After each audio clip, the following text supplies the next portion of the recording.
Assalamualaikum warahmatullahi wabarakatuh. Halo teman-teman Sobat UT, sebelum memulai belajar di video ini, kalian bisa berdoa terlebih dahulu agar dimudahkan dalam memahami materi kali ini. Berdoa dipersilahkan. Setelah selesai, kalian bisa memulai menonton video, teks dan audio ini ya. Selamat belajar. Jangan lupa subscribe-nya karena gratis. 3, 2, 1. Kegiatan belajar 2. Manusia dan peradaban. A. Pengertian manusia sebagai makhluk beradab dan masyarakat adab. Dalam penjelasan sebelumnya telah disampaikan bahwa manusia yang beradab berarti manusia yang mempunyai akhlak, kesopanan, dan budi pekerti. Ketiga elemen ini tentunya tidak datang dengan sendirinya. Ketika seorang individu manusia baru lahir, atau ketiga elemen tersebut tidak terlahirkan bersama-sama dengan bayi manusia. Akan tetapi, ketiga elemen ini merupakan bagian dari sistem nilai, norma, dan aturan, atau dengan kata lain merupakan bagian dari suatu kebudayaan dari suatu kelompok atau suatu masyarakat, yang kemudian diperkenalkan, diinternalisasikan, dan disosialisasikan sejak awal dalam kehidupan seorang individu oleh keluarga, komunitas, dan masyarakatnya. Dengan demikian, konsep manusia yang beradab hampir sama dan sebangun dengan konsep manusia yang berbudaya, atau dengan kata lain adalah manusia yang memiliki kebudayaan. Hal ini pernah dijelaskan di modul sebelumnya, yaitu modul 3. Perlu diketahui bahwa manusia pada hakikat memiliki beberapa sifat yang sama, seperti beberapa makhluk hidup lainnya yang terbiasa hidup secara kolektif, seperti serigala, singa, primat, dan lainnya. Beberapa ciri makhluk hidup yang biasa hidup secara kolektif ini, antara lain adalah memiliki pembagian kerja yang tetap tergantung dengan individu lainnya, berkomunikasi, bekerja sama, dan memiliki sifat diskriminatif terhadap individu lain di luar kelompoknya. Sifat-sifat khas hidup secara kolektif inilah yang berperan untuk membentuk suatu masyarakat dan bentuk-bentuk pengelompokan lebih kecil lainnya, seperti keluarga, kelompok, dan komunitas individu manusia itu sendiri. Selanjutnya, bila berbicara mengenai masyarakat yang beradab berarti pembicaraan mengacu pada kegiatan belajar 1 dari modul ini, yaitu tentang pengertian adab. Adab memiliki pengertian akhlak atau kesopanan dan kehalusan budi pekerti, sedangkan apabila kita berbicara tentang masyarakat beradab maka ketiga sifat penting yang menjadi elemen pembentuk manusia yang beradab, akhlak, kesopanan, dan kehalusan budi pekerti adalah sesuatu yang dengan sendirinya terkandung di dalamnya. Kemudian, bila melihat tulisan Kunchara Ningrat 1981 mengenai masyarakat, maka Kunchara Ningrat mendefinisikan masyarakat sebagai kesatuan hidup manusia yang berinteraksi menurut suatu sistem adat istiadat tertentu yang bersifat kontinu dan yang terikat oleh suatu rasa identitas bersama. Dengan demikian, elemen yang penting untuk membentuk suatu masyarakat antara lain adalah kumpulan individu-individu manusia, interaksi sosial, sistem norma yang berkelanjutan, serta adanya identitas sosial. Yang bisa kita garis bawahi di sini adalah bahwa pengertian adab itu sendiri sebenarnya ada di dalam sistem norma atau di dalam kebudayaan suatu masyarakat, yaitu di dalam sistem gagasan atau sistem budaya suatu masyarakat. Karena, seperti telah dijelaskan pada kegiatan belajar 1 bahwa ketiga elemen dalam pengertian adab itu sendiri, sebenarnya merupakan suatu bentuk tolok ukur yang syarat dengan penilaian bagaimana sebaiknya manusia itu harus hidup. Selain itu, adab juga ada di dalam konsep identitas suatu masyarakat. Hal ini dikarenakan identitas sosial adalah suatu kumpulan atribut atau simbol bagaimana seorang individu harus bertindak dan bertingkah laku sebagai bagian dari suatu keluarga, kelompok, komunitas, atau bagian dari suatu masyarakat dan kebudayaan tertentu. Misalnya, sebagai warga masyarakat Indonesia maka para individu diharapkan mampu memerankan dirinya, khususnya kepada bangsa lain, sebagai manusia yang menjalankan kehidupan keagamaan dan mempunyai sifat toleransi kepada agama yang berbeda sesuai dengan salah satu falsafah bangsa.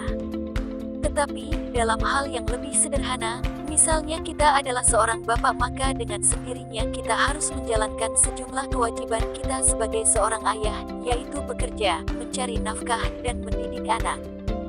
Dengan demikian, tampak bahwa aturan dan norma dalam hidup untuk bagaimana berperan, bertindak, dan menjalankan sejumlah kewajiban di masyarakat, keluarga, dan kelompok sebenarnya sudah tertanam dalam sistem budaya dan implementasinya ketika seseorang menjalankan perannya sehari-hari sebagai ayah, warga negara Indonesia, dan lain sebagainya. Kemudian, bila kita berbicara tentang masyarakat, maka pembicaraan tentang masyarakat selalu terkait dengan istilah kebudayaan itu sendiri, seperti telah diungkapkan di modul 2. Istilah masyarakat tidak dapat dilepaskan dari kebudayaan. Karena itu, apabila kita melihat konsep masyarakat dan elemen pembentuknya, maka elemen-elemen pembentuknya merupakan elemen penting dari konsep kebudayaan itu sendiri. Sebenarnya, pembicaraan tentang kebudayaan telah dijelaskan dalam modul 2. Di dalam modul 3 ini, pembicaraan tentang kebudayaan perlu di-refreshing kembali, mengingat pentingnya hubungan antara konsep kebudayaan dengan konsep peradaban yang menjadi pembicaraan utama dalam modul 3 ini. Bila kita berbicara tentang kebudayaan, maka konsep ini dapat dipilah menjadi 3 wujud, yaitu pertama adalah wujud yang paling abstrak, yaitu sistem budaya yang merupakan kumpulan gagasan, nilai-nilai, norma, aturan, pandangan hidup, dan lainnya. Kemudian kedua, sistem sosial adalah kumpulan aktivitas dan tindakan yang berpola dari manusia dalam suatu masyarakat. Dan ketiga adalah kebudayaan materi, yaitu benda-benda hasil karya manusia. Ketiga wujud kebudayaan ini tentunya juga ada dalam suatu peradaban. Karena peradaban adalah suatu kebudayaan yang memiliki karakter tertentu yang lebih kompleks yang tidak dimiliki oleh kebudayaan. Yang membedakan peradaban dengan kebudayaan hanyalah ciri khasnya, sehingga yang dimaksud dengan masyarakat adab adalah masyarakat yang berasal dari suatu peradaban tertentu, yang memiliki beberapa unsur kebudayaan yang bersifat halus, kompleks, dan memiliki kemampuan yang tinggi. Setiap masyarakat di dunia mempunyai harapan untuk dapat hidup tenteram, nyaman, serta sejahtera.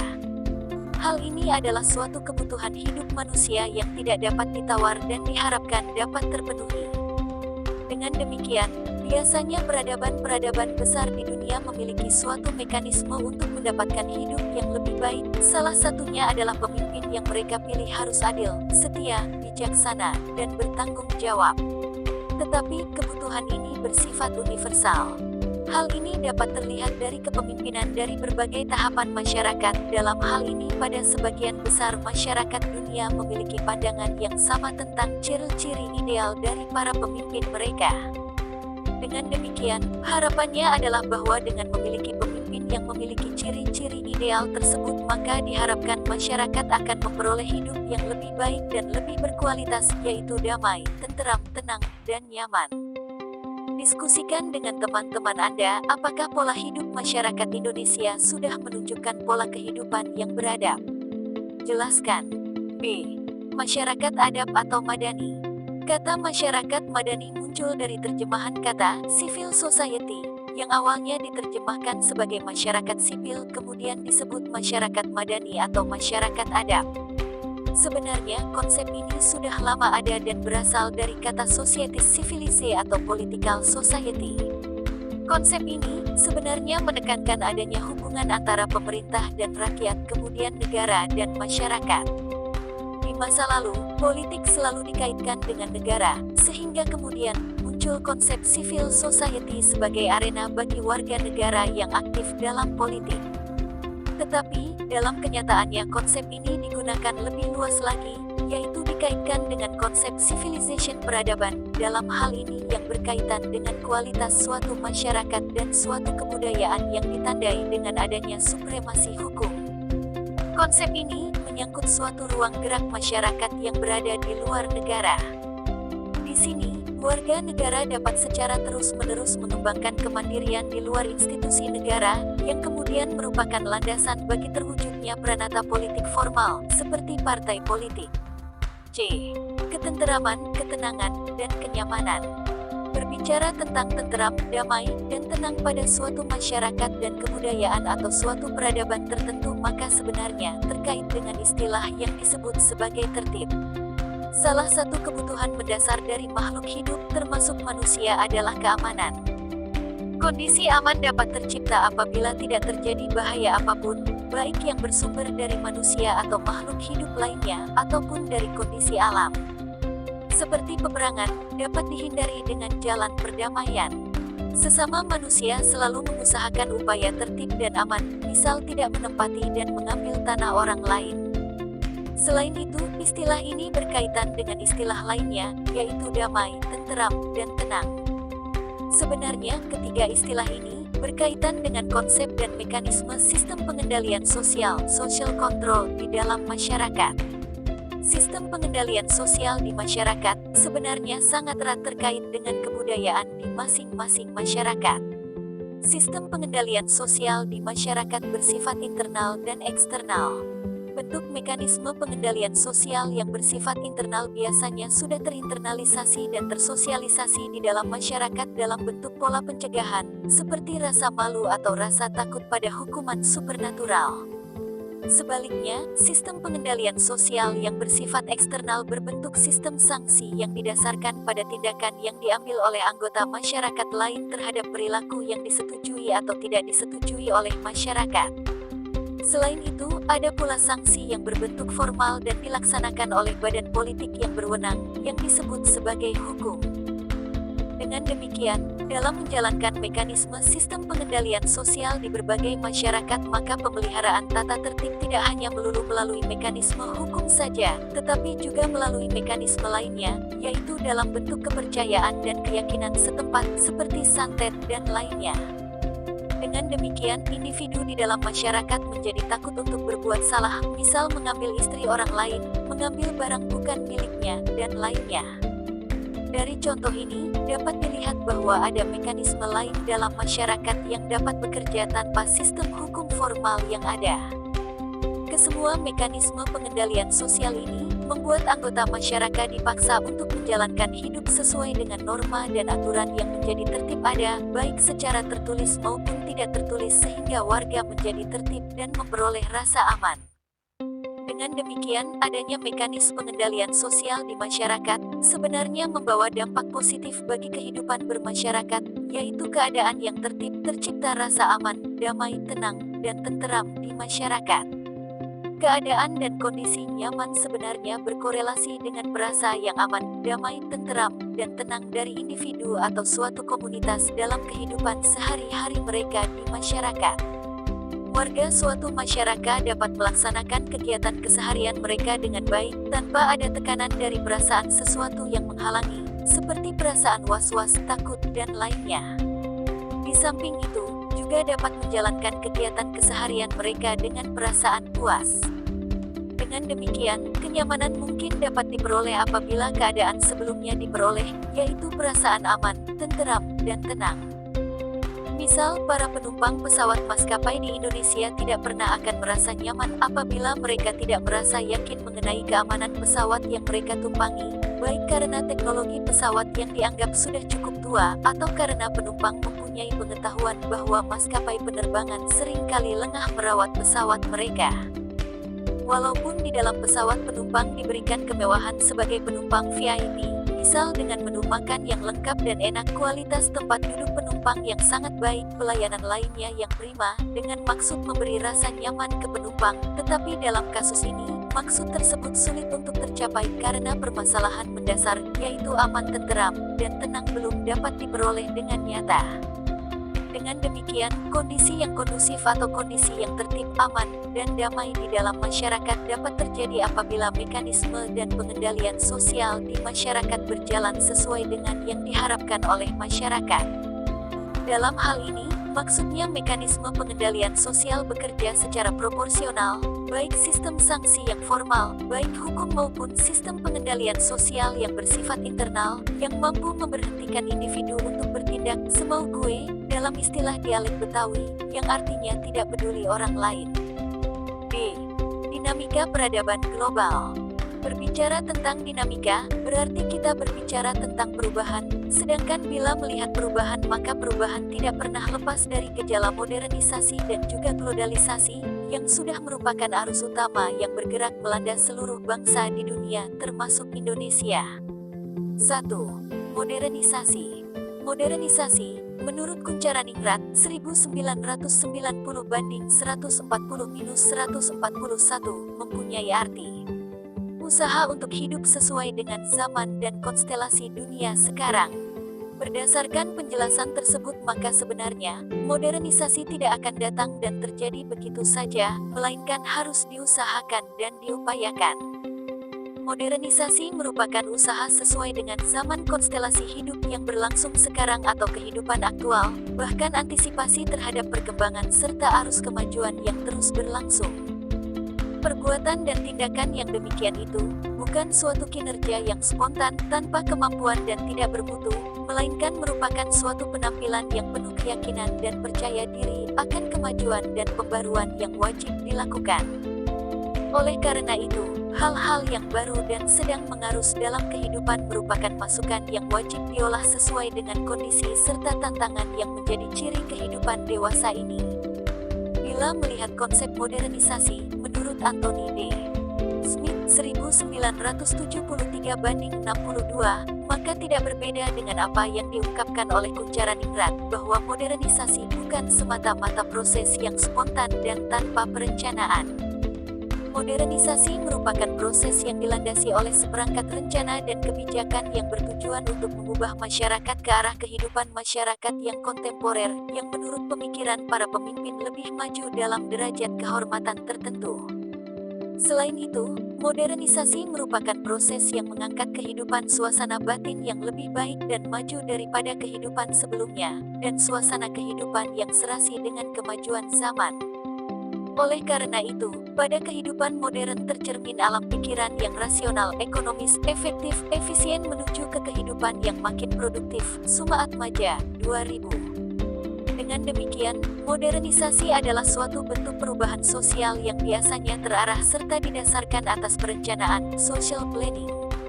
Modernisasi merupakan suatu persoalan yang harus dihadapi masyarakat yang bersangkutan. Hal ini berbeda dengan istilah lainnya yang sering dikaitkan, yaitu istilah westernisasi. Di sini, westernisasi adalah suatu usaha kedua untuk meniru gaya dan cara hidup orang Barat. Dengan demikian, kedua istilah ini sangatlah berbeda dan tidak dapat disamakan. Tetapi, bila melihat pendapat Claire Light dan Calhoun 1989 tentang modernisasi, maka negara-negara terbelakang akan menempuh jalan yang sama dengan negara industri maju di Barat sehingga kemudian akan menjadi negara berkembang melalui proses modernisasi. Dalam hal ini, masyarakat yang belum berkembang perlu mengatasi berbagai kekurangan dan permasalahannya sehingga dapat mencapai tahap tinggal landas ke arah perkembangan ekonomi. Proses transisi ini, dari keadaan yang tradisional ke modernitas, melibatkan revolusi demografi. Maksudnya antara lain adalah usaha untuk menurunkan angka kematian dan kelahiran, kemudian terbukanya sistem stratifikasi, beralihnya dari struktur feodal ke birokrasi, menurunnya pengaruh agama, beralihnya fungsi pendidikan dari keluarga dan komunitas ke sistem pendidikan yang formal, munculnya kebudayaan massa dan munculnya perekonomian pasar, serta industrialisasi. Lihat Etzioni Halevi dan Etzioni, 1973. Sebenarnya, bila melihat hal ini, banyak daerah di Indonesia yang mengalami gejala-gejala di atas dengan proses yang hampir serupa. Misal kasus di Tanah Toraja, saat ini Tanah Toraja sudah menjadi beberapa kabupaten, antara lain Kabupaten Toraja Utara dan Kabupaten Tanah Toraja. Wilayah ini berada di perbatasan Sulawesi Selatan dan Sulawesi Tengah. Kolonial Belanda masuk di wilayah ini sekitar tahun 1907.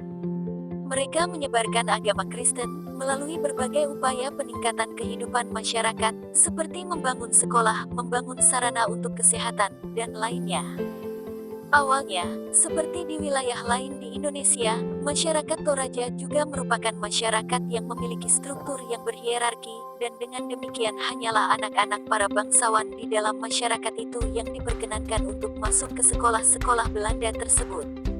Tetapi kemudian berangsur-angsur mulai anak-anak yang berasal dari lapisan sosial menengah dan di bawah mulai masuk. Walaupun jumlah mereka masih terbatas. Singkat kata, masuknya kolonial Belanda banyak mengubah kehidupan masyarakat setempat, antara lain, sebagian besar orang Toraja saat ini sudah beragama Kristen. Kemudian, banyak anak Toraja yang melanjutkan studi mereka di luar Toraja. Jadi, mereka-mereka ini yang kemudian sedikit demi sedikit banyak mengubah struktur tatanan masyarakat setempat menjadi sedikit lebih terbuka. Seperti di masa lalu, gereja tidak pernah memperbolehkan perempuan menjadi pendeta. Tetapi sejak beberapa tahun lalu, tradisi ini didobrak dengan masuknya wanita yang ditahbiskan sebagai pendeta wanita pertama di dalam gereja Toraja pada tahun 1986. 2. Globalisasi. Kemudian, bila berbicara tentang globalisasi maka dalam hal ini kita membicara suatu proses perubahan yang saat ini sedang terjadi dengan ritme yang sangat bertubi-tubi. Proses globalisasi ini merupakan arus informasi dan komunikasi yang datang dan bekerja tanpa batas terhadap kehidupan masyarakat di dunia. Arus informasi ini berkembang dan bekerja sangat cepat sehingga menumbuhkan cakrawala pandangan manusia yang semakin terbuka, menembus batas daratan, perairan, dan udara di bumi ini. Sementara itu, menurut Anthony Giddens, 1989, globalisasi merupakan proses kesalingtergantungan masyarakat dunia yang semakin meningkat. Proses peningkatan kesalingtergantungan masyarakat dunia ini ditandai adanya kesenjangan yang besar antara kekayaan dan tingkat hidup masyarakat industri dan masyarakat dunia ketiga. Menurutnya, tiap tahun jutaan penduduk akan mati kelaparan meski produksi makanan di seluruh dunia mencukupi. Hal ini karena ada sejumlah besar bahan makanan tersimpan atau yang dimusnahkan di negara-negara maju. Gejala perubahan sosial lainnya, menurut Giddens adalah tumbuh dan berkembangnya negara-negara industri baru, dan semakin meningkatnya komunikasi antar negara sebagai dampak teknologi komunikasi yang semakin canggih. Dalam hal ini, teknologi yang sebenarnya merupakan alat bantu kemampuan diri manusia, telah menjadi sebuah kekuatan yang otonom, yang membelenggu tingkah laku dan gaya hidup manusia pada masa kini. Hal ini dimungkinkan karena pengaruhnya yang sangat besar, serta ditopang sistem sosial yang kuat, atau dengan kata lain oleh masyarakat. Dalam kecepatan yang semakin tinggi, teknologi telah menjadi pengarah hidup manusia. Dalam kondisi ini, masyarakat yang tidak mempunyai kemampuan untuk membangun teknologi cenderung akan menjadi tergantung dan hanya mampu bereaksi terhadap dampak yang ditimbulkan oleh kecanggihan teknologi yang dimiliki oleh masyarakat yang lebih maju. Globalisasi yang semakin kita rasakan pada saat ini, memang makin jelas pengaruhnya karena didukung kemajuan teknologi yang semakin pesat khususnya dalam bidang komunikasi dan informasi. Secara tidak disadari, hal ini menimbulkan kekacauan yang bersifat normatif. Norma-norma yang ada dalam masyarakat menjadi simpang siur anomi, dan manusia mengalami disorientasi karena ketidakpastian.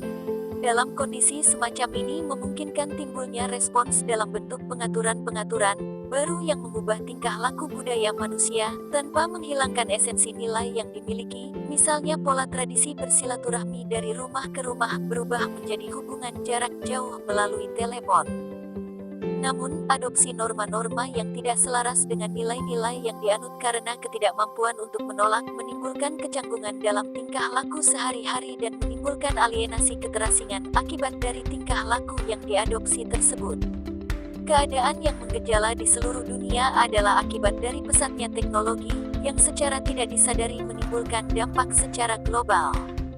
Dampak ini, seperti telah dijelaskan sebelumnya, membuat teknologi mempunyai kekuatan yang otonom dan mampu mempengaruhi gaya hidup manusia, seperti ketergantungan manusia terhadap mobile phone, internet media sosial, dan lainnya. Dalam hal ini, ada dua unsur dimensi dari kemajuan teknologi yang dampaknya besar, yaitu power dan speed.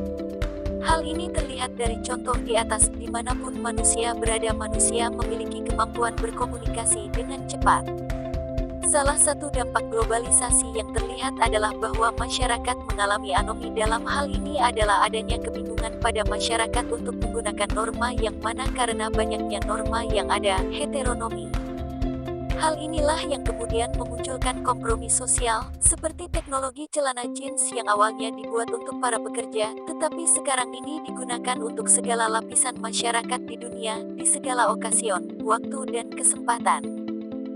Kemudian, hal lainnya adalah berbicara tradisi. khususnya pola bersilaturahmi yang mengalami perubahan dengan memodifikasi melalui mobile phone HP, dengan tidak berkunjung secara langsung atau mengirimkan kartu ucapan, tetapi menggantikannya dengan cukup mengirimkan surat melalui teknologi SMS dalam HP secara cepat dan ringkas, ataupun dengan cara mengirimkan surat email dengan teknologi internet, ataupun dengan mengucapkan ucapan melalui media sosial dengan mengirimkan e-card, kartu ucapan dari dunia maya. Hal lainnya, menurut Waters, 1996, globalisasi berlangsung di 3 bidang kehidupan, yaitu perekonomian, politik, dan budaya.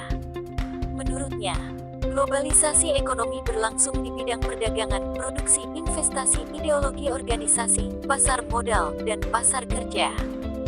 Sementara itu, globalisasi politik terjadi di bidang kedaulatan negara, yang fokus pada pemecahan masalah organisasi internasional, dan budaya politik. Kemudian, globalisasi budaya terjadi dalam bidang sakriscape, ide keagamaan, etnoscape, etnisitas, ekonoscape, pola pertukaran benda berharga, mediascape, produksi dan distribusi gambaran sama ke seluruh dunia, dan leisurescape, pariwisata. Sebenarnya, hal yang dijelaskan oleh Waters ini dapat dilihat gejalanya antara lain dalam bidang perdagangan. Kita melihat maraknya perdagangan antar negara, baik yang sifatnya asteris legal, maupun perdagangan yang sifatnya ilegal. Misalnya, perdagangan ilegal yang marak di sekitar kita adalah apa yang disebut dengan illegal logging, yaitu perdagangan kayu-kayu yang sebenarnya dilindungi oleh pemerintah Indonesia karena makin terbatas dan langkanya jenis kayu-kayu tertentu di kawasan hutan-hutan di Indonesia, seperti jenis kayu besi atau juga disebut sebagai kayu hitam.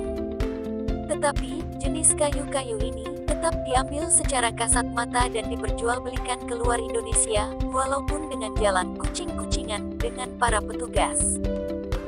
Hal ini paling jelas dengan kasus illegal logging di sekitar Kalimantan, manakala penadah-penadah kayu asal negara tetangga yang bekerja sama dengan penduduk lokal dengan tak jemu-jemunya menghabiskan hutan-hutan di sepanjang pulau Kalimantan ini, dan setelah itu mengubah lanskap yang ada menjadi daerah perkebunan atau hutan yang monokultur, manakala kekayaan dan keragaman hayati menghilang dengan drastis dan penduduk setempat hanya menikmati hasil buminya sesaat dan kemudian beralih posisi menjadi buruh-buruh perkebunan yang marak berkembang di wilayah-wilayah eks hutan-hutan rimba di Kalimantan dan Sumatera, manakala pemiliknya banyak berasal dari bangsa-bangsa lain yang merupakan pemilik eks hutan-hutan rimba tersebut.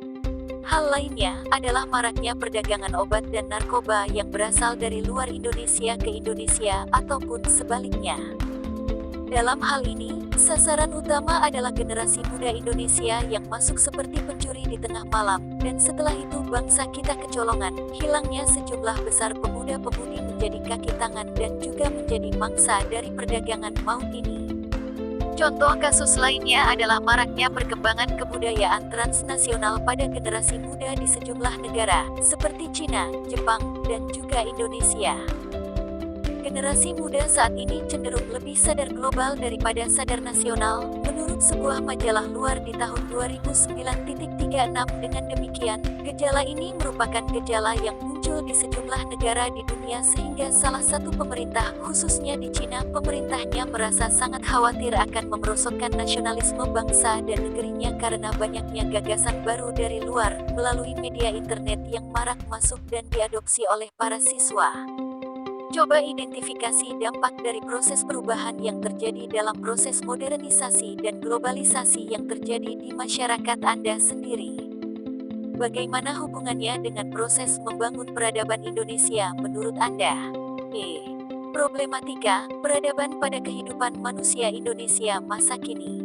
Pada masa kini, masyarakat Indonesia mempunyai kewajiban ganda yang perlu dihadapi dan dilakukan. Pertama, melestarikan warisan budaya bangsa yang kaya raya, sedangkan yang kedua adalah membangun kebudayaan nasional Indonesia yang kuat dan modern.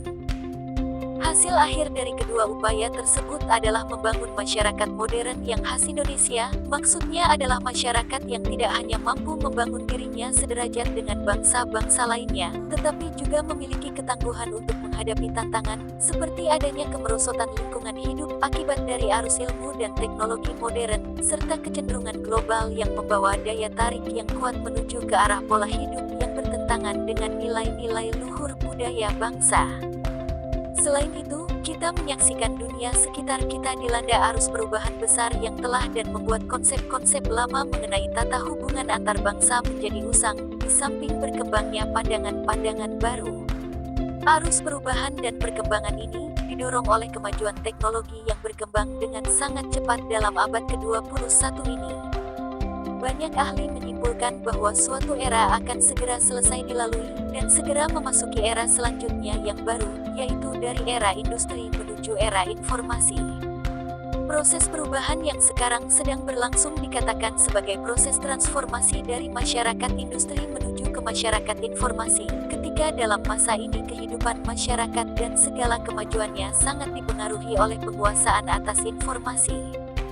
Sejarah mencatat bahwa adanya evolusi dalam hal teknologi mengubah peradaban manusia dari satu masa ke masa berikutnya. Perubahan dalam hal teknologi melahirkan evolusi kebudayaan, misal ketika mesin uap ditemukan di Eropa maka terjadi perubahan drastis dari masyarakat agraris menjadi masyarakat industri. Perkembangan teknologi di abad 21 sudah tidak bisa dikatakan sebagai evolusi karena yang terjadi adalah lompatan-lompatan besar jauh ke depan dalam jangka waktu yang cukup singkat dalam konteks sejarah peradaban manusia. Beberapa terobosan teknologi telah membawa manusia ke suatu masa depan.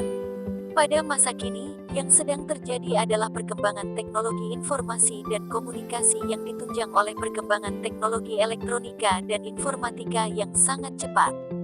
Adanya revolusi informasi dan komunikasi dalam abad 21 ini mempengaruhi kecenderungan perubahan mendasar dalam kehidupan manusia, yang salah dolar atau aspek diantaranya adalah adanya arus globalisasi yang besar.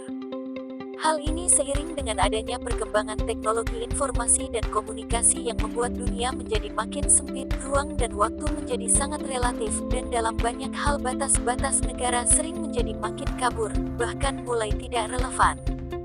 Proses perubahan berlangsung terus dan belum tahu akan berhenti di mana dan kapan. Tetapi, tidak ada manusia satupun yang tidak akan luput dari pengaruhnya. Menurut Asyumardi Asra, 2004:2, disorientasi, dislokasi, atau krisis sosial budaya di kalangan masyarakat Indonesia semakin bertambah dengan meningkatnya penetrasi dan ekspansi budaya Barat sebagai akibat proses globalisasi yang hampir tidak terbendung itu.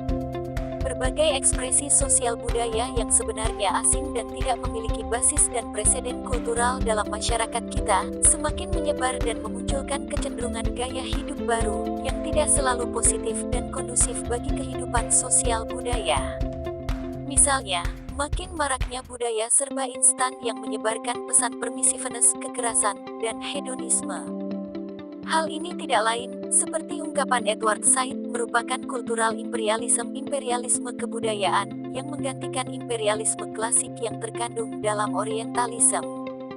Arus informasi dan komunikasi dan proses globalisasi yang deras telah membuat makin mengglobalnya berbagai nilai budaya yang berasal dari kebudayaan adidaya, seperti budaya nge-jeans, MTV, misasi, dan juga makin memicu adopsi berbagai budaya luar, seperti makan sushi di warteg, maraknya lomba cosplay tokoh animasi Jepang di berbagai ajang remaja. Dengan demikian, secara lebih mendalam terjadi interaksi dan bank instruksian budaya yang sangat intensif dan menjurus ke arah terciptanya nilai budaya universal di mana-mana, khususnya di kalangan generasi muda. Asyumardi Asra melihat bahwa dari berbagai kecenderungan ini, maka orang dapat melihat munculnya kultur hybrid yang tidak terelakkan, khususnya karena proses globalisasi yang semakin sulit dihindari.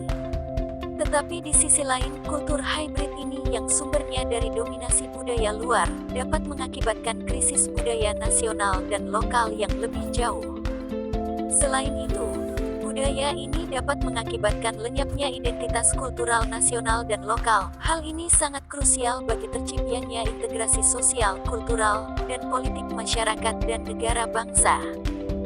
Indonesia adalah masyarakat yang majemuk, tampak dari adanya keanekaragaman yang dapat dilihat secara sinkronis maupun diakronis secara sinkronis. Masyarakat Indonesia terdiri dari sekitar 500 suku bangsa dengan budaya dan adat dan bahasa yang tersendiri, serta menganut baik agama tradisi besar maupun tradisi lokal. Selain itu, juga mewarisi ciri-ciri biologis dari berbagai ras dan menetap di berbagai jenis komunitas, mulai dari komunitas sekitar hutan sampai komunitas yang tinggal di kota-kota metropolitan seperti Jakarta, Surabaya. Sementara itu, secara diakronis masyarakat Indonesia mengalami perubahan sosial dan budaya sejak datangnya kebudayaan agama-agama besar dunia, seperti Hindu, Buddha, Islam, Kristen, secara bergelombang, baik di wilayah pesisir maupun di wilayah pedalaman, serta di pulau-pulau terpencil di Indonesia hingga saat ini. Derasnya pengaruh globalisasi yang ada tentunya membuat pertanyaan-pertanyaan, seperti bagaimana kebudayaan Indonesia menyikapi pengaruh peradaban dunia tersebut. Bagaimana peradaban Indonesia itu sendiri? Suryanto, 2004, melihat bahwa letak geografis kepulauan Indonesia yang sangat khas tersebut, yaitu terletak di antara dua benua besar dan dua samudera besar, membuat posisi tersebut sewajarnya membuka peluang yang besar untuk berkomunikasi dan berinteraksi dengan peradaban lainnya untuk membentuk atau memperkuat jati diri. Di samping itu, perlu disadari bahwa Indonesia adalah masyarakat yang pluralistik baik dari sudut etnis, bahasa, kepercayaan, adat istiadat, dan kebudayaannya.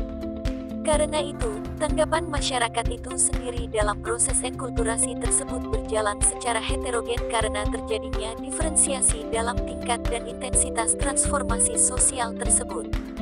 Dalam sejarah masa lalu Indonesia, seperti diungkapkan sebelumnya, kita mengenal dan menyerap berbagai peradaban dan kebudayaan agama-agama besar yang masuk ke bumi Nusantara ini, seperti Hindu, Buddha, Islam, dan Kristen.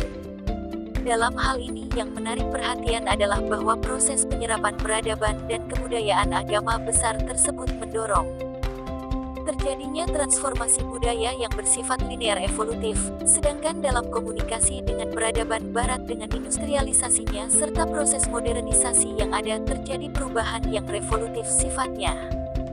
Dengan demikian, dalam proses akulturasi dan enkulturasi terbentuklah corak peradaban Indonesia yang bervariasi, termanifestasi dalam struktur sosial yang tradisional dan modern, seperti sistem feodal dan demokrasi, hidup yang terbuka dan sinkretik, serta individualistik.